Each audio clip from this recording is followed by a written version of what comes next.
পলককে আটক করা হয়েছে, এরপর পলক নিজেই আটক হয়ে গেছে, এরপর পলক আটক হতে বাধ্য হয়েছে। তো তিনটা সেন্টেন্সের ইংলিশ কি একই হবে নাকি ডিফারেন্স থাকবে?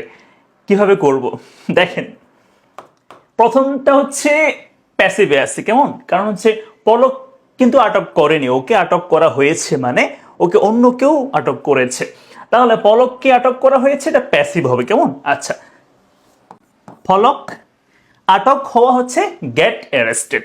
এখন একটা পাস্ট টেন্স তো, তাই বলতে হবে গট অ্যারেস্টেড। সো গট হবে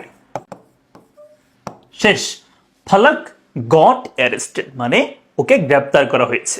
এটা হচ্ছে মূলত হচ্ছে প্যাসিভ। হ্যাঁ, আমরা এখানে বলতে পারি যে ফলক ওয়াজ অ্যারেস্টেড, এটা বললেও হবে।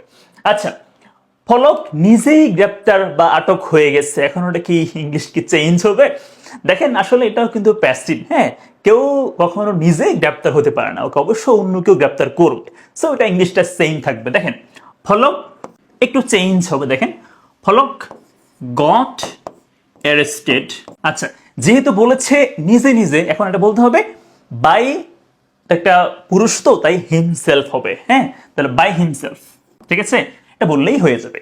তাহলে ফলক গট অ্যারেস্টেড বাই হিমসেলফ মানে নিজে নিজেই কি আটক হয়ে গেছে। এরপর পলক আটক হতে বাধ্য হয়েছে, বাধ্য করা হয়েছে, বাধ্য হয়েছে।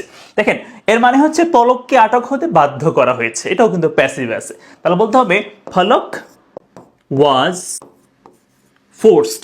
ফলক ওয়াজ ফোর্স মানে হচ্ছে পলককে বাধ্য করা হয়েছিল, ঠিক আছে। যদি সে নিজে করে কি হবে?